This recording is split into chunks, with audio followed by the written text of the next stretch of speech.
Salut, bienvenue pour cet épisode découverte Papatriarcat Plus. J'ai pris le parti maintenant de vous laisser découvrir un extrait des bonus le jour de leur sortie. Ne soyez pas étonnés, c'est pour ça que je fais ce petit message avant. L'épisode va s'arrêter au bout de quelques minutes. Si vous souhaitez continuer bien sûr l'écoute de cet épisode et de l'ensemble des bonus, vous pouvez cliquer sur le lien en description pour vous abonner. Je vous souhaite un bon extrait. Avec quelqu'un qui a dit que je peux pas jouer aux poupées, et après j'ai pleuré. Bienvenue sur Papatriarcat, le podcast qui réfléchit à la parentalité au XXIe siècle pour l'affranchir du modèle patriarcal. Bienvenue dans cet épisode bonus. Je tiens avant tout à vous remercier énormément, car si vous pouvez l'écouter, c'est que vous soutenez mon travail tous les mois, et c'est grâce à ce soutien, grâce à cette énergie et à vos écoutes que le projet Papatriarcat peut continuer, que ce soit en podcast ou sur d'autres supports. Et je vais maintenant vous laisser tranquillement découvrir ce contenu exclusif, et je vous souhaite une très bonne écoute. Je suis ravi de vous retrouver aujourd'hui pour ce nouvel épisode bonus. On va se refaire une petite revue d'actualité avec un sujet en fait, qui est en lien avec notre épisode de la semaine sur l'arnaque des nouveaux pères, puisqu'il y a eu différents sujets qui sont sortis sur les pères cette année, différents livres, et notamment un de Kevin Iridji. Alors j'espère que je prononce bien son nom. Alors Kevin Iridji, il est psychologue, il se revendique aussi psychanalyste, il est aussi directeur éditorial de la revue Carnepsy. Et il a écrit un livre sur les pères qui s'appelle Qu'est-ce qu'un père, qui est paru en octobre en fait, chez Fayard. C'est un livre du coup qui est notamment composé de cas cliniques, de différents profils de pères. Mais je vais y revenir dessus puisqu'il est présenté dans l'article que je vais lire et commenter. Et avec Sébastien Dupont qui lui a publié Les pères et les paternités aux éditions Que sais-je. Donc voilà, c'est aussi intéressant de voir ces sujets qui se croisent. On voit qu'il y a quelque chose qui se passe en 2024 sur le sujet des paternités et pas forcément quelque chose qui soit juste dans une espèce de de glorification des pères, donc il y a quelque chose de très très intéressant qui se passe, je trouve. Voilà, alors pourquoi est-ce que moi je voulais vous transmettre ça? Déjà, un, parce que c'est quand même le thème de la semaine, donc on en profite, et deux, parce que je trouve qu'il y a des choses, je sais pas si vous aurez le même sentiment que moi, parce que là j'ai déjà lu cette interview, je sais pas si vous aurez le même sentiment que moi, donc on va faire tout ça, et ensuite je vous donnerai mon sentiment. Alors Kevin Iridji, c'est quelqu'un que j'ai déjà écouté du coup, chez Finkielkraut. Voilà, dans le podcast Réplique. J'ai écouté que 2 cette année de Réplique parce que Finkielkraut est une personne que je déteste. Voilà, et ça m'a confirmé. Enfin, une personne, non. Disons que ses postures et la façon dont il s'exprime, c'est compliqué. Et puis, de toute façon, je vous cache pas qu'un vieux bonhomme de son âge qui dit qu'il est troublé par des jeunes filles de 14 ans, c'est quand même quelque chose qui me dégoûte. Toujours est-il que je l'ai écouté sur deux sujets chez lui, puisqu'il y avait Camille Fradvométrie qui était invitée avec face à elle Caroline Forest pour parler du post-MeToo.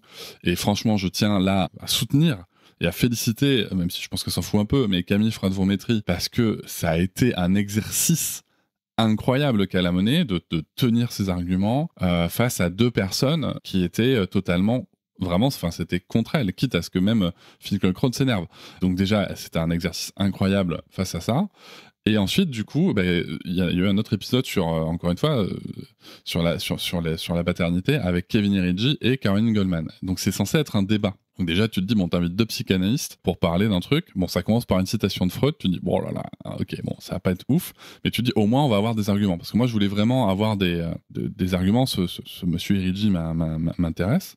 Et j'ai pas encore lu son livre, et même si je pense qu'il y a des gros points de désaccord, je pense qu'il y a aussi des gros points d'accord, donc je trouve ça toujours hyper intéressant, vous le savez. Et du coup, en fait, c'était pas du tout un épisode sur les pères, franchement. Alors, je vous le dis, celui-là, ne perdez absolument pas de temps à l'écouter. Autant le premier, dont je vous ai parlé avec Camille Fradvométrie, il est dur à écouter parce que c'est relou, c'est réactionnaire au possible, mais vraiment, c'est intéressant de voir les arguments et la posture de Camille Fradvométrie et d'en apprendre, je pense, de sa prestation, on va dire. Autant là, franchement, le truc avec Goldman et Iridji, c'est nul. Alors, nul au-delà des propos habituels de Goldman sur l'éducation, parce qu'en fait, justement, c'est ça le sujet, c'est qu'en fait, on n'a pas, l'étiquette ne correspond absolument pas au produit. C'est-à-dire qu'il ne parle absolument, quasiment pas de la posture, du sujet des paternités, quoi.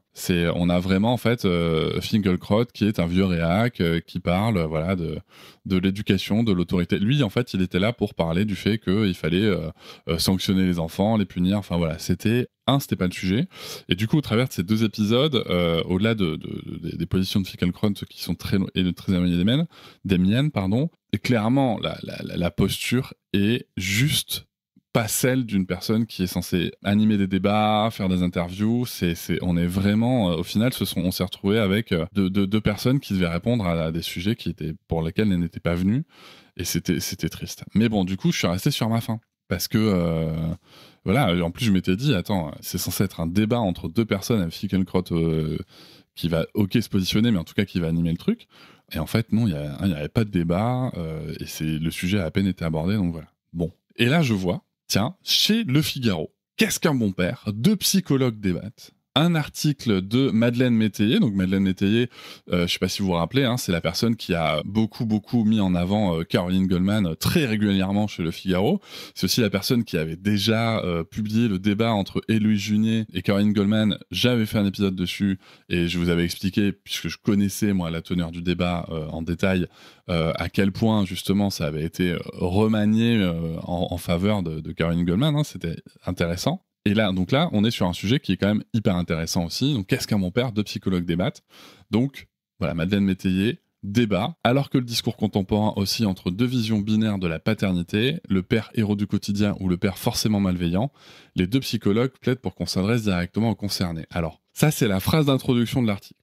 Et voilà, c'est la fin de cet extrait. J'espère qu'il vous a plu. Si vous souhaitez en découvrir plus et découvrir aussi tous les épisodes bonus, mais aussi avoir accès aux épisodes un jour plus tôt et ne plus avoir ni pub ni sponsor, je vous invite à vous abonner à Papatriarcat Plus au lien en description du podcast. Je vous souhaite une très belle journée. Je vous remercie de m'avoir écouté.